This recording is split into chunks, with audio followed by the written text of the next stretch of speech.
In this example, we consider more interesting cases. Particularly in this case, although the total number of items are smaller, some items has some special characteristics.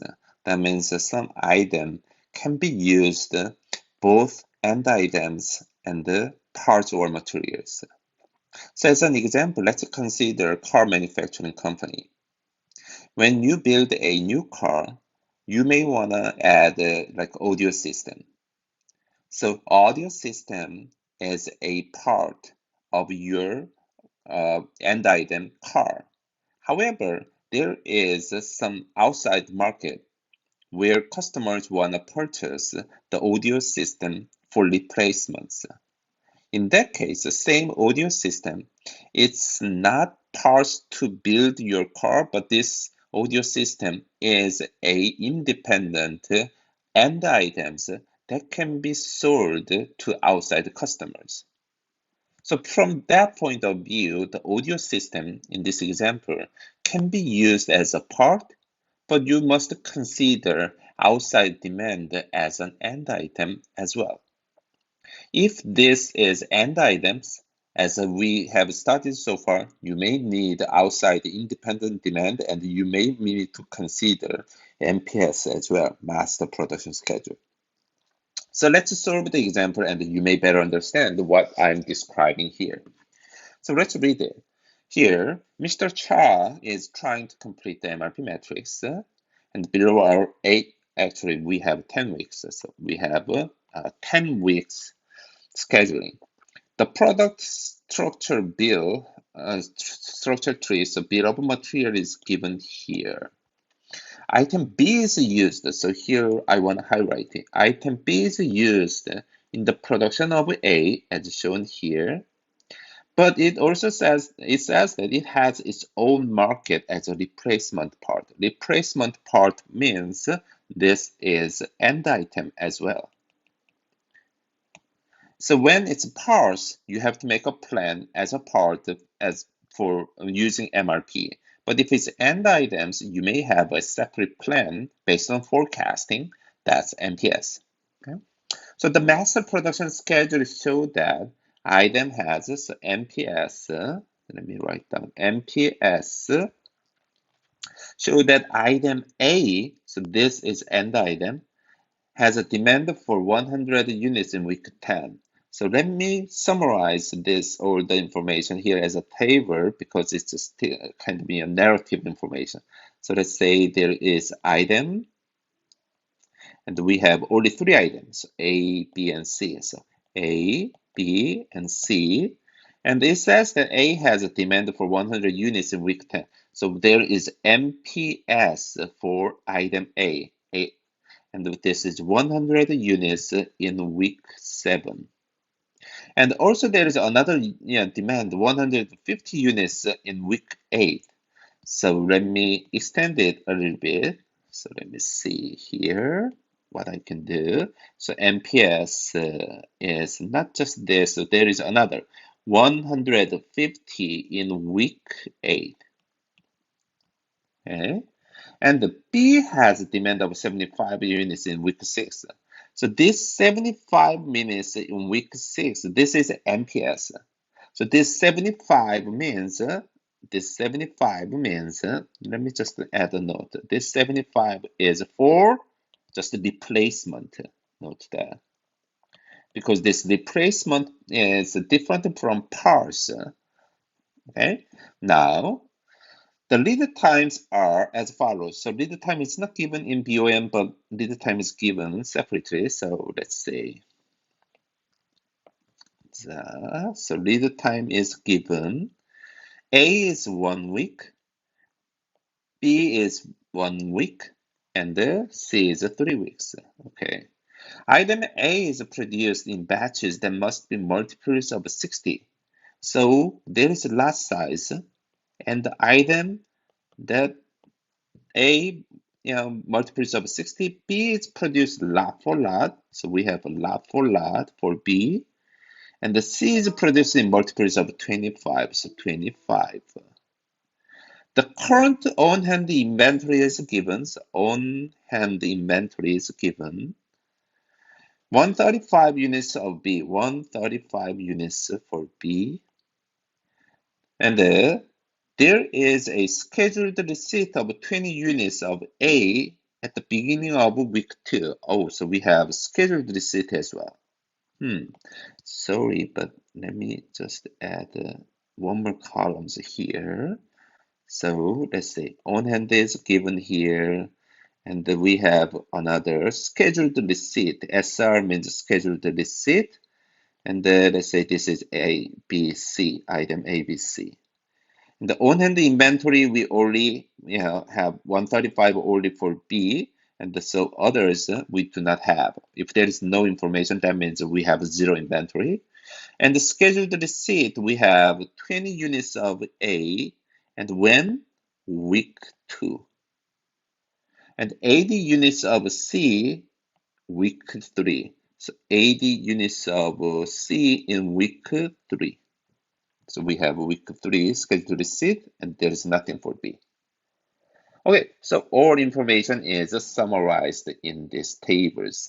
Again, using this summary table, you may prevent any mistake of missing information. Now, before we start develop MRP metrics, just one question. In BOM, why we put C here? In other words, why we do not draw tree like C, B, and C here? The reason is, if you look at just left side branch in this side, C looks like level 1. Level 1 means level 0 is here, but definitely A, but here is level 1, and here let's say level 2. Then, on the right side branch, C looks like level 2, but on the left side it looks like level 1. Then, do we consider this item C in level 1 or level 2? Actually, it must be level 2. Why? The reason is, after you make an MRP matrix for A, now, next step, if you want to make an MRP matrix for C, can you do that? No. Why? Because C is used for making A, but C is also used for making B as well. So without completing the matrix for B, we cannot start the matrix for C. So actually you have to wait, you have to hold. But for B, how about that? After we make A, matrix A, it is completed. Then can we start to make matrix for B? That's right. Why? Because as far as you have matrix A, you can always make matrix B because B is used only for A. Now, let's say we have A and B both together. Then can you start to make matrix for C? Now, yes. Why? Because on the right side branch, this is ready. And on the left side, A is ready as well. So instead of putting C in level 1, what we want to do? Actually, we can drag it down to here, and we keep this item C in level 2. That's why we draw the BOM on top here and put item C that's matched with the level of item C on the right side. So here you can see this is level 0, and the only item B is level 1, because with A you can make only B. Now when A and B are ready, so when you complete the MRP matrix for level 0 and level 1, now you can start to make MRP matrix for item C, so it is level 2. Okay, let's start with A. What is lot size? Lot size, let me highlight the information that we use. Lot size is 60. And on hand 0, scheduled receipt 20 in week 2, and we have MPS, 2 MPS. So let's fill in this information first. So lead time is 1. Lot size is multiples of 60. And currently we do not have any, so 0 ending inventory. Do we have a scheduled receipt? Yes, on week 2 we have a scheduled receipt, sorry, here, scheduled receipt of 20. And we have 2 MPS, 100 in week 7, so 100, and 150 in week 8, 150 in week 8. Okay, so let's start to fill in. So ending inventory in week 1, 0. In week 2, we received 20. Now ending inventory increased to 20. 20, 20, 20, 20. On week 7, now before we decide ending inventory, we have to consider net requirement first. Although we need 100, we already have 20, so what is net requirement? 80. Can we receive 80? No. Why? You have to check lot size, and based on the lot size, the amounts, minimum amounts you can receive is 120. So if you want to receive 120, you have to check the lead time 1 week. So on week 6, you will order 120. Now, how many left? So this highlighted cell, now you can decide. 120 you received, but 80 you used, so 40 left. So 40 is ending inventory on week 7. Now it's week 8. You already have 40, but there is a net requirements of gross requirements of 150. So what's going to be the net requirements? Net requirement is 150 minus 40. So 110 still you need. So 110 is net requirements.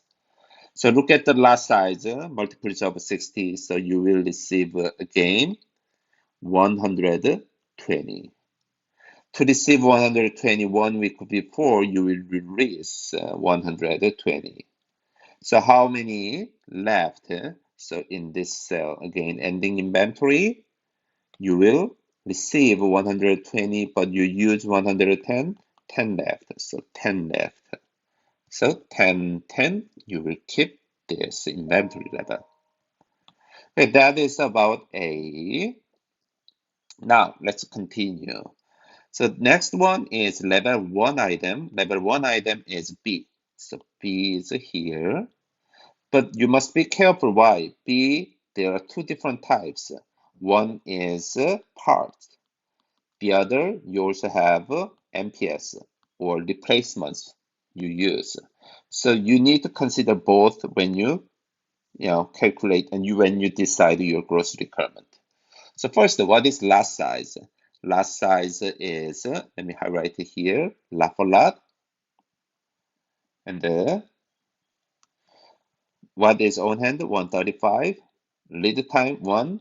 And the 75, but again, this is only for replacement on week 6. Okay, so here, let me write down all the basic information. Lead time 1, lot size is lot for lot, and on hand, of course, 135, and there is no scheduled receipt. Now, 75 is on week 6. So on week 6, we have 75. So let me write down 75 first, but later I may need to change it. And then, when you decide your gross requirements, not only 75, what you have to consider, you use B to make, yes, from BOM to make A. So you have to consider the parent item A, and particularly the timing of what? Planned order release time, because at this time, you will start to use B to assemble A. So there are 2. On week 6, you need 120 A's. On week 7, 120 A's as well. So the gross requirement as parts.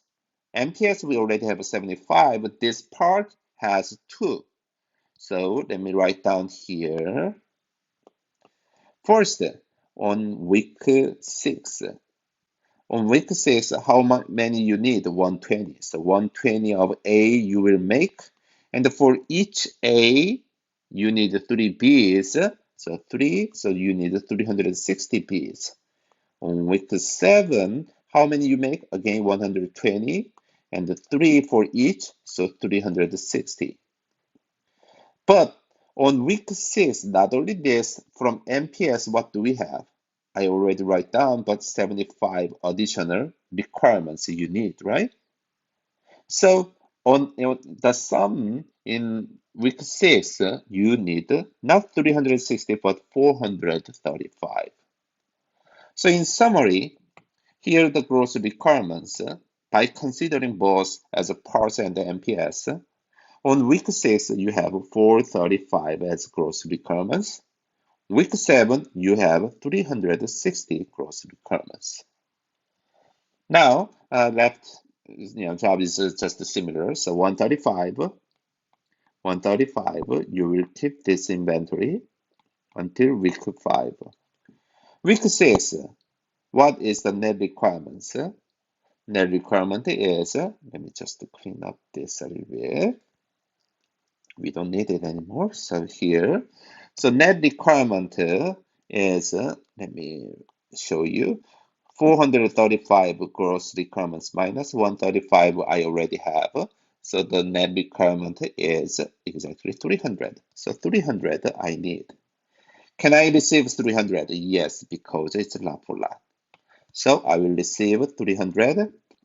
And to get this 300, when you release your order, lead time is 1, so 300 1 week before. Now 300 I received, 300 I used, only 0 left. Now it is week 7. What is net requirements? This net requirement is, since nothing left, in this case net requirement is the same as a gross requirement. So I have 360 again as a net requirement. Can I receive the same amount, 360? Yes. Why? Because it's a lot for lot. When do you need to release your order? 1 week before, 360. How many left? 0. So 0, 0, 0. So that's for B. Okay? Now, only one left for C. But C is used for both A and B. So here in this POM, one more time, let's look at how to use C to make A, how to use C to make B. So you have to consider both A and B as a parent. Okay, so from A, when do you need? If you look at A as a parent, you need this item C on week 6 and week 7. For B, when do you need? Week 5 and week 6. Again, this is the timing for planned order release time of the parents, because this is the time when your parts are ready. So now let's consider the gross requirements by considering both parents A and B. So before we fill in all the matrices, let's fill in some basic information first. So for C, what do we have? There are some scheduled receipt, lot size, and the lead time. So let's say lead time is 3. What is lot size? Multiples of 25. And there is scheduled receipt on week 3. We have 80 scheduled receipt, and the ending inventory, that is 0. Okay. First, let's consider net requirement. So net requirement. So here, let me summarize it. To make A, when do you need? Week 6. And how much do you need? Since you are making 120 A's, and for each A, you need 2C here. So 2C, so 240 you need in week 6. Week 7, again, planned order release time of A. And how many A's you make? 120. So therefore, 240 items you need. Second, to make B. When do you need? Here, week 5. So we have week 5. How many you make? 300. So week 5, you make 300 of B's. For each B, how many you need? 1 C here. So 1, so 300. Week 6, we need more. So here you are making 360 of B. So 360 again, how many? Just 1 for each. so 360. That is a total gross requirements. But you can see that week 5 we have only one, but week 6 we have two. So week 6 is 2 here, and week 7 another we have only one. So here. So for week 7 and week 5, you don't have to worry about that. However, for week 6, don't forget you have to add them. So the sum of week 6 for both A and B, this is 500, 600. So 600 you need in sum. Okay, so let's summarize this gross requirements. Week 5, 300. Week 6, 600. Week 7, 240. Okay. Given this gross requirements, now let's see. Ending inventory 0, 0. On week 3, I received 80, so now it's increased to 80. I will keep 80. And the net requirement is 300 minus my ending inventory 80 in the previous week, so 220. I will not calculate this. Now, let's check lot size 25. So we cannot receive 220, but 225 we can receive. Let's check lead time 3 weeks. So 1, 2, 3. Here in week 2, we order 225. How many left? 225 I received, 220 I used, only 5 left. Now it's week 6. The gross requirement is 600, but I have 5. So 595 is net requirements. Can I receive the exact amount? No, multiples of 25, so 600 I'm gonna receive. To receive 600, 3 weeks before, on week 3, you ordered 600. Now, how many left? Again, 5 left. Now, it's week 7. On week 7, 240 gross requirements. I had 5, so 235 is net requirement. Again, I'm gonna receive multiples of 25, so 250 is the receipt of the order. To receive 250, we have to place it 3 weeks in advance. Now, how many left? 15 left. So we will keep this 15 inventory level. So that's the answer for C. Okay, so in this example, although we consider only 3 items, we look at several interesting situations, particularly when a item is used as a part, but at the same time, it could be sold as a replacement parts. Although this is the answer for this question, I just want to add one more hypothetical scenario. So here, let's say on week 4, if you have 350 another scheduled receipt, what will happen? Okay, so then I may just erase this part, and let's rebuild this MRP matrix one more time. Then what happens? So the ending inventory AD on week 3, and now the ending inventory is increased to 350 plus 80, so 430, right?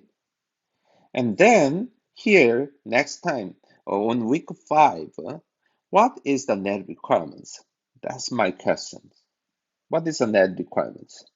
In this case, some students consider 300 is gross requirements, and it's going to be subtracted because I already have 430, so you subtract it, and then now it is minus 130. So you have to fill in this minus 130 as a net requirements. No, there is no minus numbers.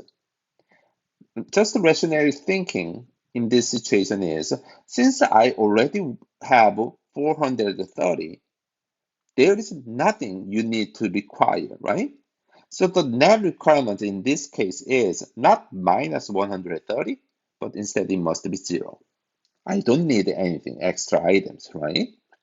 So if I did not receive nothing now, what is the ending inventory end of this week 5? This week 5, I did not order anything, but I just used up previous 430 and I cover 300 requirements, right? Therefore, how many left? 130 left. So here 130 you will have. Now, if you have 130 on week 5, the next time period 130, and on week 6, now what is the net requirements? In this case, now you can say 600 minus 130, so you will get 470 net requirement. So 470. So if it's a 470, now you may receive 475 because it's multiples of 25. And again, read time 3 weeks. So 1, 2, 3. So 475 is here. Let me just clean up a little bit. So here, so 475. And how many left? 5 left. And now, next week, what is the net requirements? Now it is pretty similar, right? So 5 I already have. Net requirement is 235. So here, 235 net requirements. And can I get 235? No, 250 you will receive. You will place your order 3 weeks before 250. And how many left? Just 15 left, and you will keep this 15. So anyway, I just want to add one more hypothetical scenario because when you have more than enough items in the previous period, sometimes, many times actually students were confused how to figure out these net requirements. Rather than just memorizing the formula, try to, just think the situation more in realistic way. Obviously, I already have 430 and I need only 300. Therefore, net requirement is 0. And what is the ending inventory? Since previous week I already have 430, I use up 300. So it is obvious 130 still left at the end of this week 5. So just keep in mind there could be many different scenarios, but anytime go back to the clear definition of each items, like what this net requirement means, what ending inventory means, then you may easily figure out what exact numbers you have to fill in your MRP matrix. Okay, so I think that's enough for studying MRP, and thank you for watching the video.